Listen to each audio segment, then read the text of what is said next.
राधे राधे भक्तों, YouTube channel आपका दोस्त में आप सभी का बहुत बहुत स्वागत है। दोस्तों, केवाईसी करना क्यों ज़रूरी है? केवाईसी कब और क्यों की जाती है? केवाईसी के उपयोग व फायदे का विस्तृत विवरण जानेंगे। केवाईसी क्या है? केवाईसी का मतलब क्या होता है?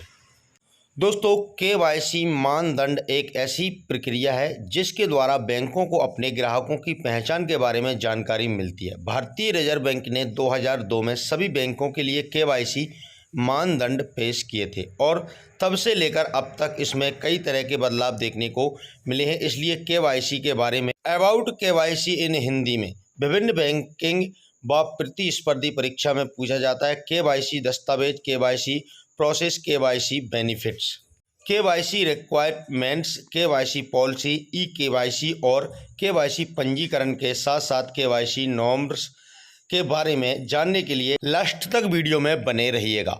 दोस्तों, नंबर 1, केवाईसी प्रक्रिया। केवाईसी क्यों जरूरी है? नंबर 3, केवाईसी की ज़रूरतें। नंबर 4, आरबीआई द्वारा केवाईसी नॉर्म्स। दोस्तों, नंबर 5, केवाईसी पॉलिसी और नंबर 6, केवाईसी के फायदे और नंबर 7, ई केवाईसी। दोस्तों, केवाईसी प्रक्रिया, केवाईसी का अर्थ है अपने ग्राहक को जाने। यह एक ऐसी प्रक्रिया है जिसके माध्यम से एक व्यवसाय अपने ग्राहकों की पहचान की पुष्टि करता है और व्यावसायिक संबंधों के लिए अवैध इरादों के संभावित जोखिम व आकलन करता है। केवाईसी शब्द का उपयोग बैंक विनियमों और मनी लॉन्ड्रिंग AML नियमों को संदर्भित करने के लिए किया जाता है, जो इन गतिविधियों को नियंत्रित करते हैं। भारतीय रिजर्व बैंक RBI द्वारा भारत में हर बैंक या वित्तीय संस्थान के लिए इस प्रक्रिया को अनिवार्य घोषित किया गया है। RBI ने यह अनिवार्य प्रक्रिया बनाई है ताकि बैंक या वित्तीय संस्थानों द्वारा प्रदान की जाने वाली सेवाओं का दुरुपयोग को रोका जा सके। बैंक को केवाईसी मानदंडों को छिपाने और अद्यतन करने के बारे में बड़े पैमाने पर संवेदनशील बनाया जा रहा है। भारत में बैंक 2002 से पहले थे। यह उचित प्राधिकरण को रिपोर्ट करने के उद्देश्य से खाते के उद्घाटन और एक संदिग्ध प्रकृति के लेनदेन की निगरानी के लिए कुछ ग्राहक पहचान प्रक्रिया का पालन करने की सलाह दी थी। RBI द्वारा दिए गए नो योर कस्टमर दिशा निर्देशों को समय समय पर इसे इन सिफारिशों के संदर्भ में फिट किया जाता है जो वित्तीय कार्रवाई टास्क फोर्स FATF द्वारा एंट्री कंसल्टेशन AML मानकों पर बनाई गई है और फाइनेंसिंग आतंकवाद CFT ये मानक तत्व विरोधी छिपी नीतियों और दिशा निर्देशों को तैयार करने के लिए अंतर्राष्ट्रीय मानदंड बन गए। बैंक वित्तीय संस्थानों द्वारा मानकों का अनुपालन यह सुनिश्चित करने के लिए महत्वपूर्ण है कि आवश्यक पारदर्शिता रखने के लिए हितधारकों और दीर्घावधि में लंबे समय से जुड़े संस्थानों के बीच एक सुचारू संबंध है। छात्रों को नीचे दिए गए इस संबंधित लिंक की जांच करनी चाहिए जिससे कि आपको अपनी परीक्षा की तैयारी करने में मदद मिलेगी।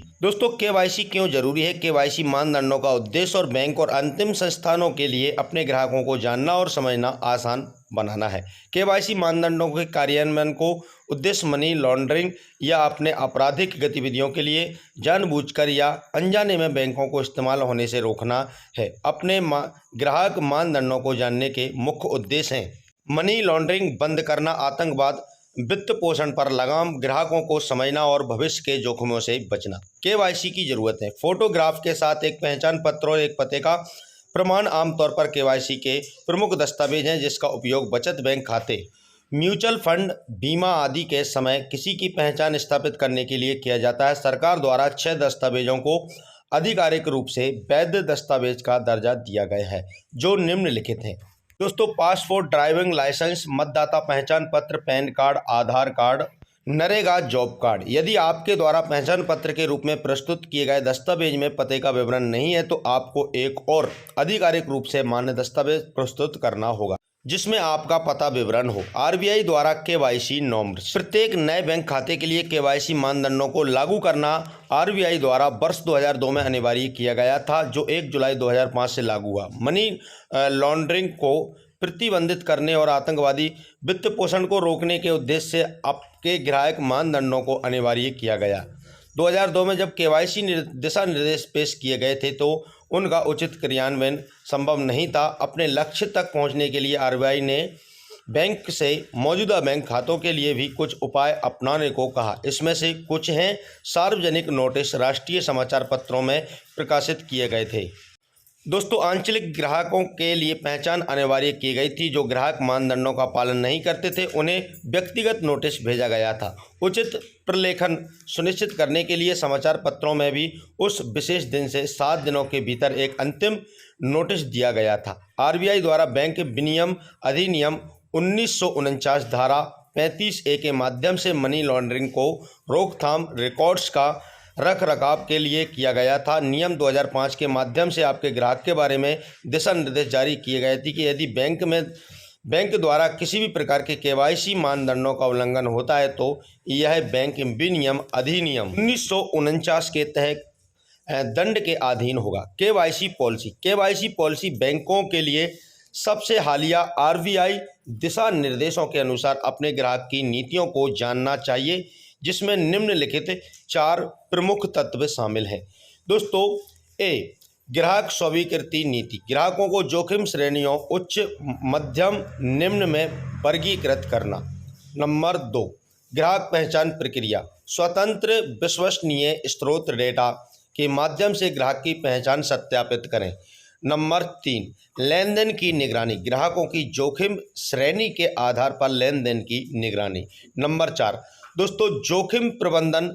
मौजूदा ग्राहकों के जोखिम की श्रेणी में आवधिक जांच और तदनुसार संशोधन करना। केवाईसी कराने के फायदे क्या होते हैं? दोस्तों, केवाईसी के फायदे। पार्टिकल फ्रीजिंग ग्राहक पहचान स्थापित करता है। ग्राहक की गतिविधियों की प्रकृति को समझने में मदद करता है। प्राथमिक लक्ष्य व सत्यापित करना कि ग्राहक के धन का स्रोत वैध है। ग्राहक की गतिविधियों की निगरानी के प्रयोजन के लिए उस ग्राहक के साथ जुड़े मनी लॉन्ड्रिंग जोखिम का आकलन करता है।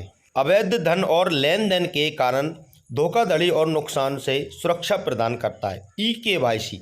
दोस्तों, ई केवाईसी का तात्पर्य इलेक्ट्रॉनिक केवाईसी से है। यह केवल उन लोगों के लिए संभव है जिनके पास आधार संख्या है। ई केवाईसी सेवा का उपयोग करते समय आपको भारतीय विशिष्ट पहचान पत्र प्राधिकरण UIDFI को स्पष्ट सहमति से बैंक शाखा, व्यापार संवाददाता BC को बायोमेट्रिक प्रमाणीकरण के माध्यम से अपनी पहचान पता जारी करने के लिए अधिकृत करना होगा।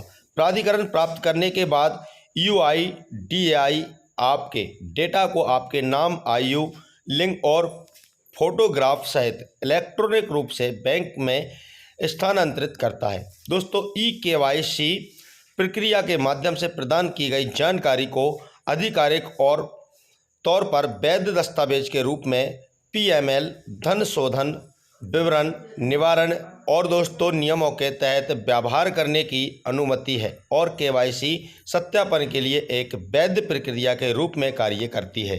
दोस्तों, इस वीडियो के माध्यम से हमने आपके ग्राहकों को जानने से संबंधित विभिन्न पहलुओं को देखा। हमने उद्देश्य और प्रक्रियाओं को देखा जो इसे घेरे हुए हैं। यह विषय उन लोगों के लिए महत्वपूर्ण है जो SBI PO, SBI clerk, RBI, IBPS, LIC और अन्य जैसे विभिन्न बैंक परीक्षाओं की तैयारी कर रहे हैं।